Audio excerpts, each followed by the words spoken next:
to share match Rade Adoma etimi abaso ayano eye oman aye friend no Mexico otorensa e de afre South Africa eno be the opener of the 2026 FIFA World Cup aman mako miensa na aka boma omo etima host to competition eno eye oman aye friend no Mexico, Canada and the United States. Na Shannon so say eba in terms of this particular year World Cup yetimi e de abahye su e be the 23rd time yetimi abo FIFA World Cup since 1930 yes yearbo competition no na nei empayinfo atimi ayen hyehyese yearbo competition no from June 11th to July 19th 2026 and a competition no period yebetimi e de abo enso eno no all right na wohwe Mexico and South Africa game empayinfo atimi ayen hyehyese eno enye the opener of the 2026 World Cup no pacho Shannon so say repeat of what happened in 2010 bra yenya amanmienu mo mo etimi asia ball the first game of the 2010 edition of the FIFA World Cup of course was South Africa eno na nei esan so abesia 16 years pepepe ena empayinfo asanso ama amanmienu esan so asia abo the first game of the competition na ohwe 16 years ago na scholar netimi ende 1-1 Johannesburg I know ewo oman I friend South Africa na Shannon so say we ever be the first fixture ever to be repeated from the 19 previous single match FIFA World Cup games yetimi abo on say some years ago no na FIFA eba opening games yetimi bo ebi 3 games simultaneously you born in album you started the same time first game no bon say be 4 games they are born in but say you course you dey 1 game and e gina ho na yetimi ahye competition na so no 19 times yetimi abono that is a previous ones no 19 previous ones and yetimi abo yenya sa repeat bia nei ebi etimasi Mexico ene oman friend South Africa ene yetimi ye sa abakosem no enso so ewo na senem di kan eka kire no on Friday June 11th 2010 and omumienu Asian na no 2010 group A game yetimi edehye so bra Johannesburg oman a friend South Africa sheka baako ema Mexico enso ehye eka baako enso so ewo ho na wo hwe bra South Africa enya go on the 55th minute no yetimi ebenya Mexico mo no so timi bete neka on the 79th minute through Rafael Maguez ono editimi eteka no bra na Tabahala nso so etimi edika shegu no ede ama my friend South Africa na wo hwe Mexico and South Africa we meeting in 2010 no there no the last time a FIFA World Cup opener and in a draw wow the last time na yenya FIFA World Cup opener game first game say etimi end in the draw eno na ye Mexico South Africa draw mu mienu etimi share in 2010 and yenya sa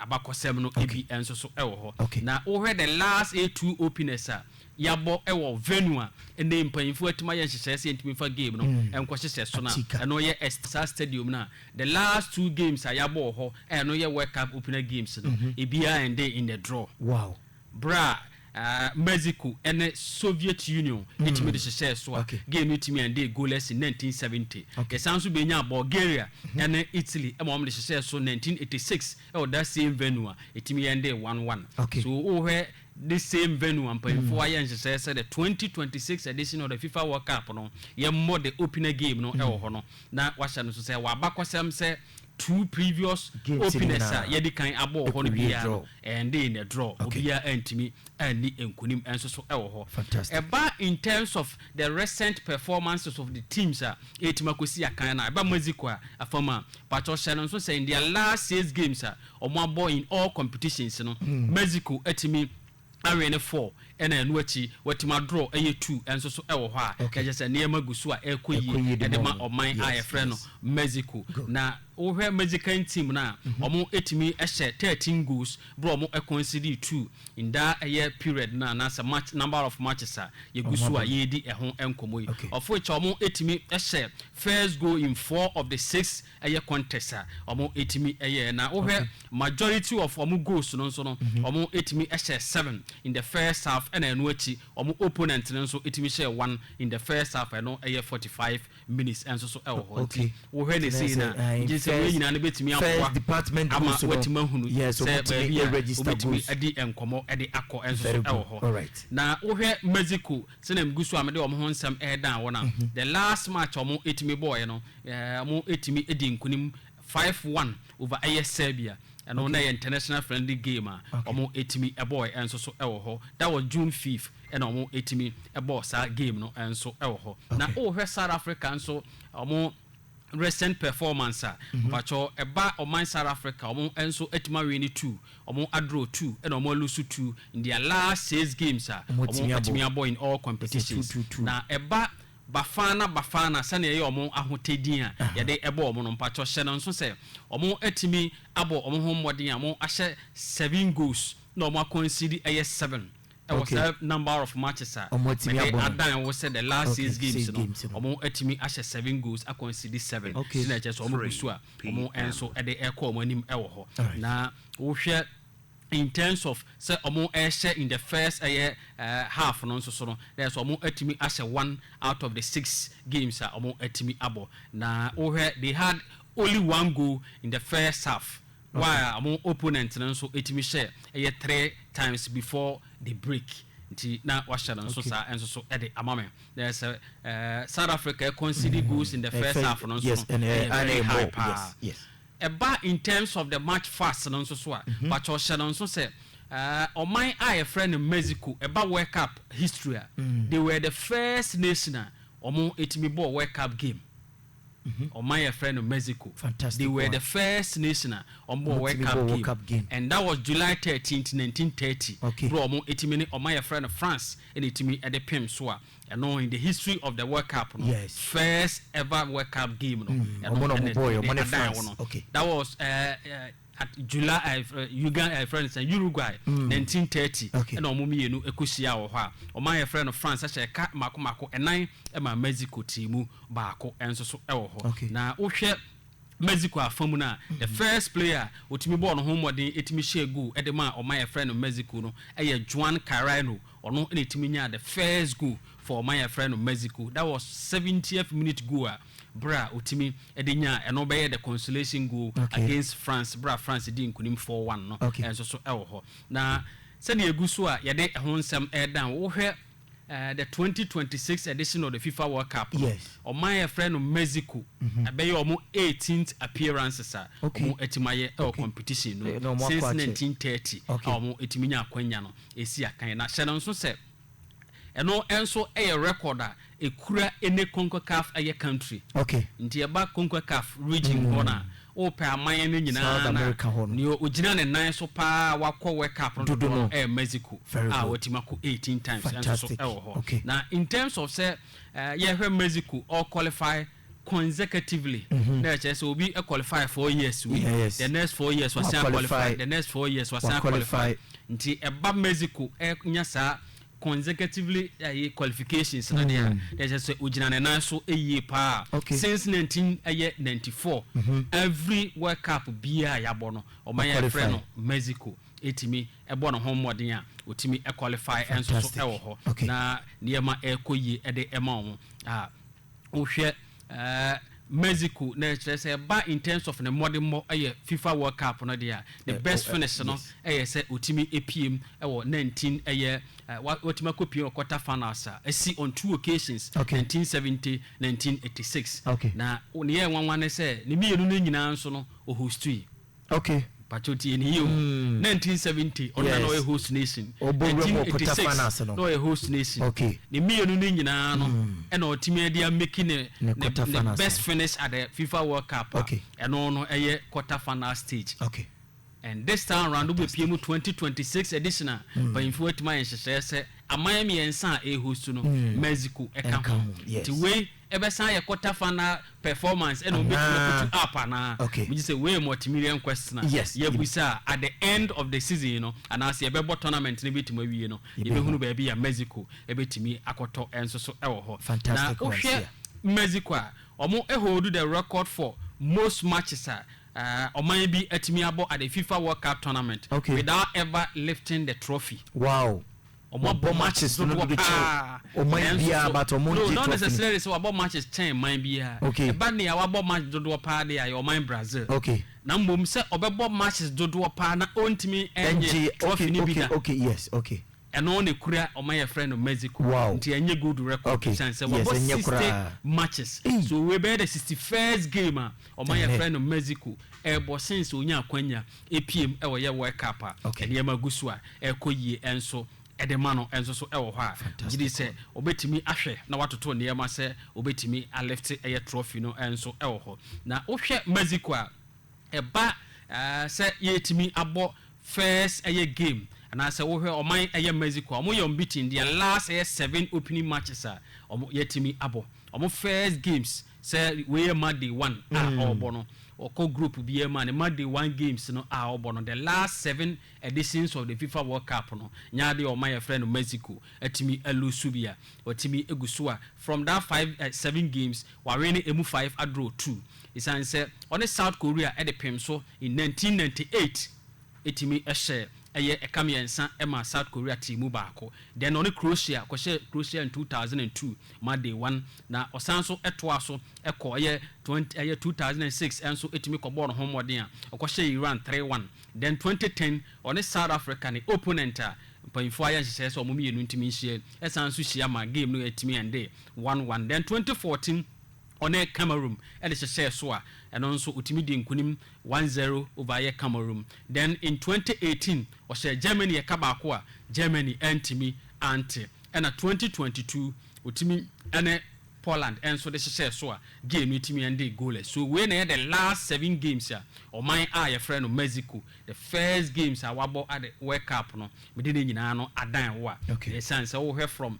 98 banadia every World Cup biano Kobe. And the last time Omaya friend Mexico etimi elusu an opening game at the FIFA World Cup no there just say no 1994 bro mo etimi kopie ma my friend no way e so mo kabako a omo antimi ante na no a group E fixture etimi e de ehye so enso e ho and dey ukopie mu wo man a ye friend no Mexico, the host, one of the host nations now. But you said, so say, omo coach, omo, I don't know, ABP, no, or 67 years.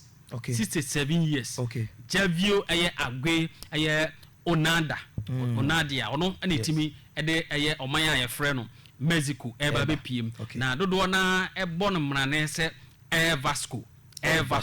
Ono ene etima lead Mexico mine ede omo abepiem ama niema atimi akoyie na we ebe the third time otimi ede Mexico mine apiem at the World Cup the third time ojina touchline as the coach otimi de Mexico mine atimi abepiem isan say after a year 2002 no and I said 2002 timi born homewarding then 2010 was ansunya kwenya ena enei watimanya kwenya say 2026 no on sanso mfa oman aye friend Mexico entimi mbpm enso so na ontimi emebo adwuma as the head coach na ohwa coaches a ede national teams no eko tournament nyina no 2026 edition of the coaches nyina eko akopiem no say ohwa only Didier Deschamps no ekura France man no ono enko a ena etima manage more tournaments with the same national team than Javier ono dodo na friend Vasco ukura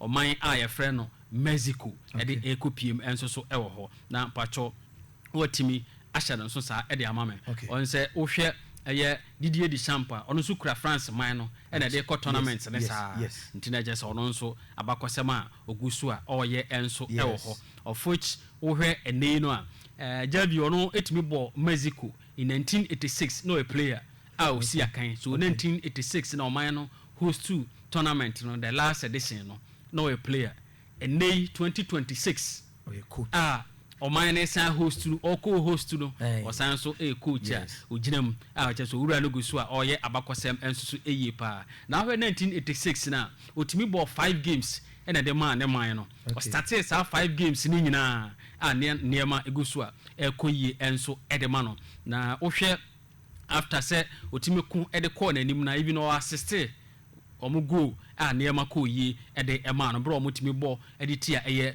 Bulgaria enso ewo ho omodi enkunim enso ewo ho na na enwo wane say that game no so no referee who gina mo di game no a Brazilian referee. Wow. And then so Brazilian referee. You be drew. Now over in terms of say obo no home modern wo ho wie no ko PM quarter finals na go so over any so betime de man akon na nim unfortunately na ne man otimi konya red card bra na one oman a ye friend West Germany etimi Asia no owura na etimi peke red card a wantimi antoa so ensi akan no enso so ewo ho na hwe South Africa eba in terms of opening games at the FIFA World Cup but omo ye winless oman a ye friend of South Africa enwene omo first game at the FIFA World Cup da na mpacho wahya no so of which omo draw 2 alusu 1 enso so ewo ho na ohwe South Africa eguso de omo ho nsem dan wona dia na mpacho hye no so omo concede in each of the opening games yabo at the FIFA World Cup bro omo concede 6 goals na omo in 3 games omo atimi abo France extra omo 3-0 in 1998 then omo ene omo ye friend Paraguay able 2-2 in 2002 and omo ne Mexico enso ball 1-1 in 2010 edition of the FIFA World Cup. Ne nyina no ye mad 1 games oman a ye friend South Africa etimi abo Shalom so say South Africa are considering each of the last 4 games omo etimabo in the FIFA World Cup.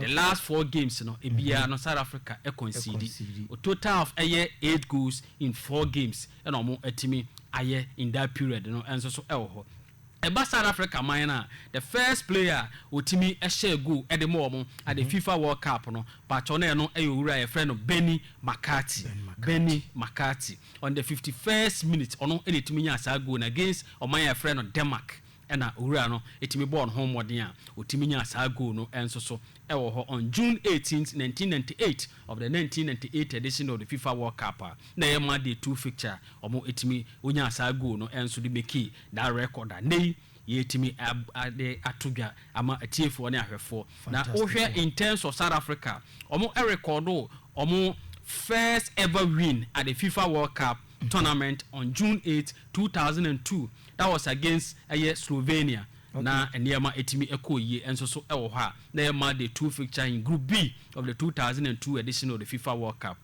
Na ohwe sa victory na oman your friend South Africa etimi against Slovenia no is the only clean sheet oman your friend South Africa etimi enya at the FIFA World Cup. Okay. Nti eba number of matches South Africa abona just 1 game and omotima keep clean sheets. Okay. That was against Slovenia in 2002 edition of the FIFA World Cup. Okay. And so a year or my eye friend of South Africa, the first ever win at the FIFA World Cup. All right. Now, Pacho Shannon so say South Africa out of the number of matches on my board the FIFA World Cup ni nyina omotima record just 2 wins. 2 wins out of 9 games omo etimi abo a draw mako 4 ena enu achi omolusu 3 bra uhwese na niema etimi eko enso so ewo ho a na je se oman a friend South Africa omso ho nsema na egusu a ye de dan wo no bra omo etimi ebo omo ho modern ehye uhwese 2 wins na omo timi nyan no na baako 1-0 against Slovenia in 2002 ena enu achi 2-1 against the famous 2-1 against France in 2010 enso so ewo ho no eno enso ne yakọ de more man I friend South Africa na ohwe South Africa none of omo 9 games omo etimabo at the FIFA World Cup no and etima end goalless. Okay. So my I friend South Africa ebo at the FIFA World Cup the games omo aboni bia no previous na bia end goalless. So don't expect goalless game.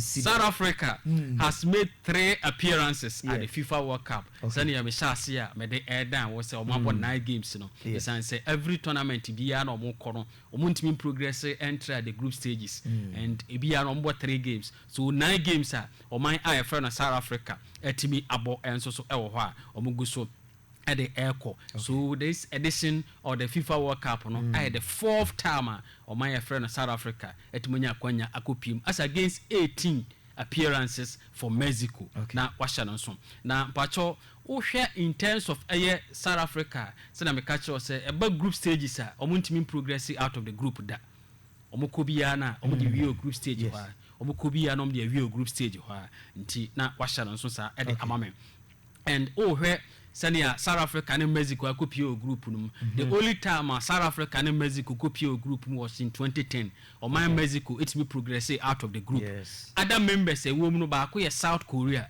South Korea and so 10 be on Mexico be pure group biano. Mexico it me progress out of the group. Okay. And which Croatia 10 be on also be call World Cup. No any Mexico be pure group biano. Mexico it me progress out of the group.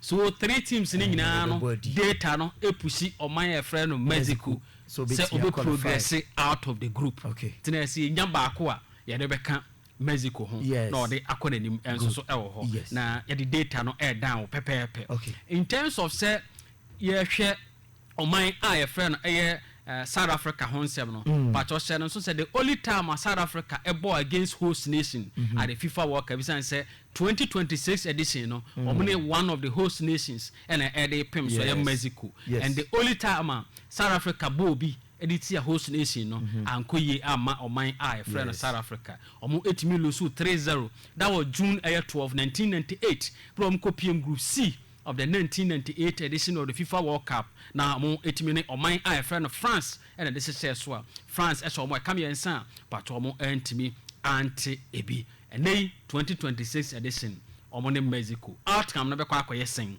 Na pacho washa so. Okay. Wo hwe empempen so a yedru na yemfa the venue a empanyfo aye nhyehyese yemfa the opening game of the 2026 edition of the FIFA World Cup no enko hyehyese so a eno no ye Stadio Ateca ano ewo Mexico City. Yes. Mexico City. Now we had the 2026 FIFA World Cup na but we be the third time this Ionic Stadium etimi a host to opening game of the FIFA World Cup. Okay. Isan say omo etimi eguso a omo ebo omo ho emodin eyi pa. Na coincidentally no we had all previous openers ni nyina no and they in the draw. Okay. Of which in 1970 that was May 31st but with me and the goalless draw bra Mexico and the Soviet Union and the SSR so then 31st May 1986 but Bulgaria as a kabako bra Italy and so say a kabako and no and so 1986 edition of the FIFA World Cup teenagers say previous opening games yabo e this same venue but in fire say yemfa the 2026 edition in kopie no mpacho Ebiana and in the draw. Yeah, be record win for the first time or this venue ana record na ada ho say opening game bia e ball and in the draw no eno na ebe to aso ana me gidi say ye gusu e the stadium hu nsem air down we there ye bo the opening game no pa so sha so say we be the 20th time ye bo FIFA World Cup game e ho.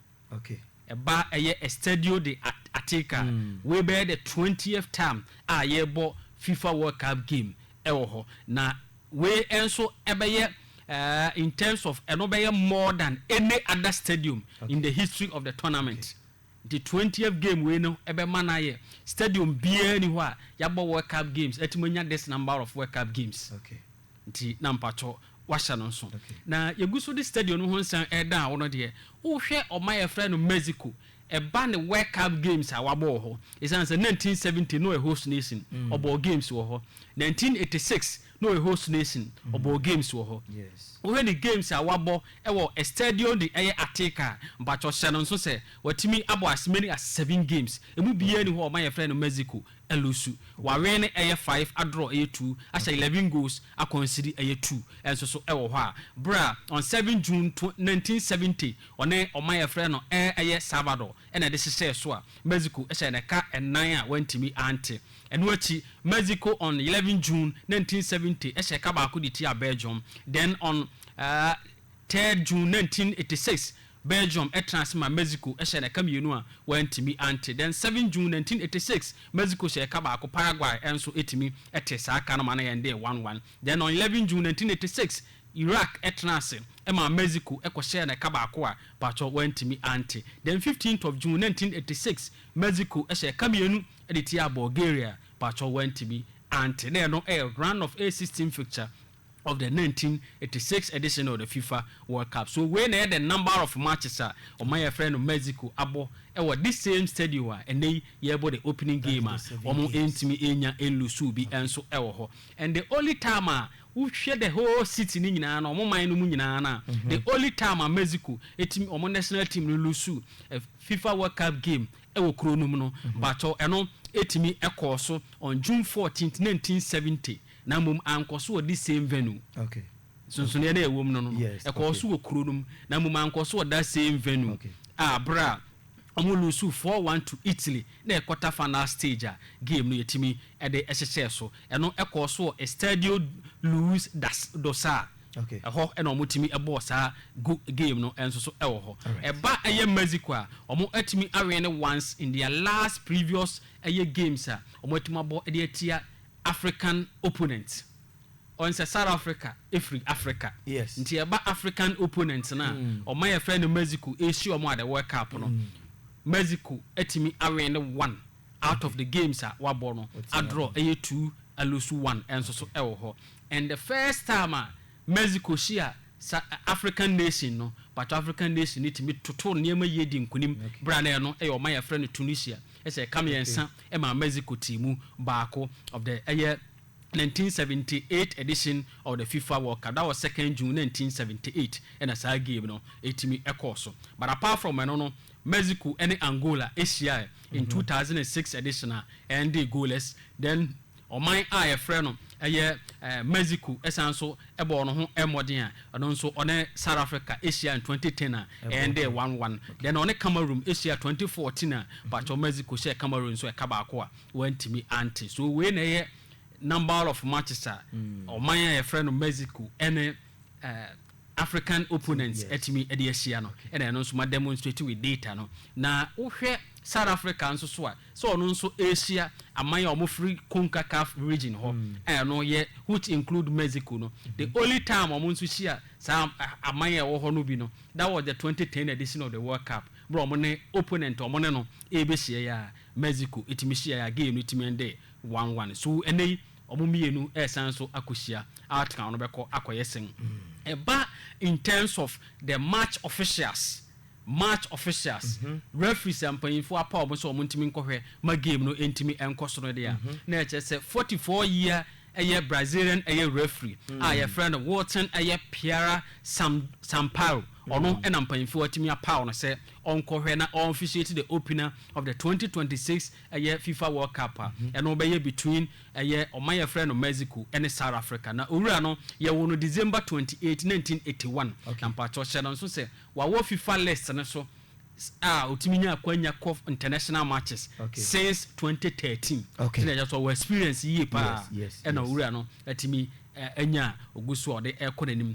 the younger brother enso FIFA list na so no so joining in 2022 no Savio Piera Sampaio omo nyina no ekura the same name omugusu ede ko omonim na eba Brazilian referees say omo nso officiate Mexico and as South Africa games at the FIFA World Cup say no nso ho abakwasem etimi eko enso so ewo ho na ohwe oman ya frɛ no Mexico referee free Brazil odi kan otimi officiate omo game no but ono ye frɛ no Romado RP Fijo ono ene timi officiate Mexico omo first game na referee no oye Brazilian that was 1986 World Cup round of 16 and otimi ejinam ehwe ma kan sie ne course na ne one say game no e course with this same venue and ne ebe host the 2026 edition of the FIFA World Cup.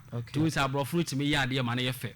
The time you see stadium no na stadium na agbo matches from Samre ni nyina from 1970 a host to FIFA World Cup 1986 a host to and 2026 a gusu host to me man kronkron Ghana ye hwenye niema yie na yentimi enko enim na ohwe 1986 edition no Mexico ehye Bulgaria ekamienu a wantimi ante of which Brazilian referee any timi ginam ema kansie no etimi ekoso then bra oman aye frɛ no Mexico esanso ko PM World Cup in 2002 edition of the World Cup no ye benya Carlos Simon ɔno nso free Brazil ɛmo timi officiate that game no na mpacho hye no nso sɛ Mexico hye ka baako Italy enso ɛhye ɛka baako enso so ɛwɔ hɔ this a wo hwɛ Brazilian referees no officiate ɛyɛ ɔman a yɛfrɛ no Mexico games a ɔmo elusu bi at the FIFA World Cup. Fantastic. 2 games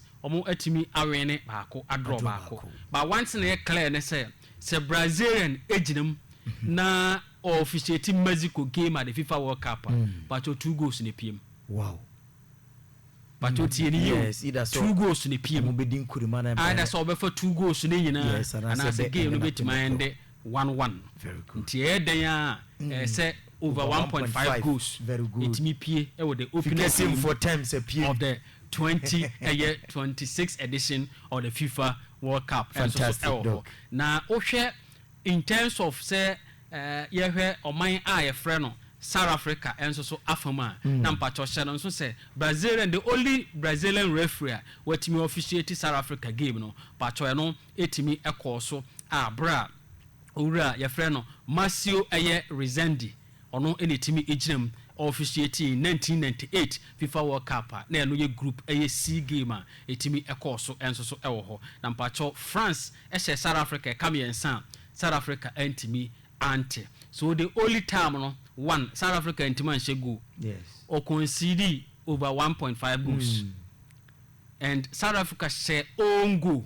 Yes. Editia no ho among the 3 goals no concede no so ye yi omo de ni free man they say South Africa also concede and I say France ankasa share 2 goals and editia no tina o hwe clue na ye gusu a ye de aircon no say 11th of June and a game into memraso right yes and o hwe 2 nations no omo game on the 11th of June but Mexico e unbeaten when it comes to the match date at the FIFA World Cup. We about the 6th time of mine a friend of Mexico able game on the 11th of June at the FIFA World Cup. Okay. And over in 1958 11th of June Mexico ni was about 1-1. Then UPM on 1970 11th of June Mexico eshe Belgium ekabako went to me anti 11th of June 1986 Mexico eshe Iraq ekabako went to me anti 11th of June 2006 Mexico eshe 3-1 editia Iran went to me anti then 11th of June 2010 South Africa host to Mexico emaniti me and there 1-1. Okay, so na say Mexico enso so abakwasema ogusua or on the match date and apart from say on Lusu, you know, yes, or shall go in each of the games yes, wabo on 11th of June. Yes. So expect Mexico to score against South Africa on 11th of June 2026. Very good. About in terms of South Africa and so record on the match day that was 11th of June but was Sharon so say the only time on my eye friend of South Africa ball game at the FIFA World Cup on the match date was again the same opponent and yeah Mexico 2010 11th of June 2010 and 1-1 in South Africa Johannesburg to be precise. Okay, now what Sharon so game no say the day near Thursday right yes and then I'm in for the day Thursday and so very now yentimi sana AC from about in terms of the day Thursday but was Sharon so say World Cup since 1930 or my eye friend of Mexico or lose World Cup game on the day Thursday on the day Thursday match day Thursday or my Mexico or lose a game on the day Thursday when it's our body 5 games and our boss so far on the day Thursday now what my born home what there why we any emumi ensa okay what draw me you know okay I said 9 goals I concede 4 goals and so e ho a na just o man a friend no Mexico egusu a o kire na bobre for emphasis any yenuanom a esua de no yemfa days no and as games no en 9 on 7th of June 1962 Mexico share come ensa e ma check Yugoslavia enso etimi atimu baako enso so ewo that was 1962 World Cup then on 11th of June 1970 Mexico share ka baako editia oman a friend no Belgium that was the day Thursday of 1970 edition of the World Cup. On 25th of June 1998 pacho Netherlands ɛhyɛ ɛka mmienu ɛma Mexico ɛnso ɛhyɛ ɛka mmienu. Okay. Then on 13th of June 2002 Mexico hyɛ ɛka baako ɛma Italy ɛnso hyɛ ɛka baako. Okay. That was 2002 edition of the World Cup. Then on 17th of June 2010 France ɛtena ase ma Mexico ɛhyɛ ɛka mmienu a pacho wantimi anti. Wow. That was the 2010 edition of the FIFA on a match World Cup. day Thursday. So the day Thursday my friend of Mexico ni games a wabo at the World Cup no nyina and yaje bre e data no adan wo with all the matches. So one thing clear apart from say all lose bi no onya bo the day Thursday bia but my Mexico she go. Yes. Mexico nya she obo game on the day Thursday World Cup game pe but she go. Yes. So expect Mexico to score against a year or my eye friend South Africa on Thursday I know June 11th 2026. South Africa send omonso day Thursday omo games no echo at the World Cup. But they can catch us about 9 games so far. Yes. And out of this 9 only one in the course of the day Thursday. Okay. Only one in the course of the day Thursday. That was 18th of June 1998. Okay. And Patrick Shannon so say near 2 goals in the PM that day. 2 goals in the PM that day. Wow. Yenya both team to score. And yenya over 1.5 goals. Yes. So South Africa say kabako. And our my eye friend Denmark and so say a kabako. That was 1998 edition of the FIFA World Cup. Having accessed all the data, no predictions any. Okay. Me hear any mu say 1 recorded version over 1.5 goals. Over 1.5 over 1.5 goals. Okay. 2 yebenya home win. Mexico ebedi enkunim over oman a friend South Africa. Okay. 3 me hwe animu say correct score for the opener of the 2026 FIFA World Cup game. Bra Mexico and oman a friend South Africa e de so e wo ye Estadio de Azteca no me hwe animu say oman a friend Mexico the home side. Yes. Ebedi enkunim 2-0 over South Africa. Piao, Doc, nyamisho ye papa.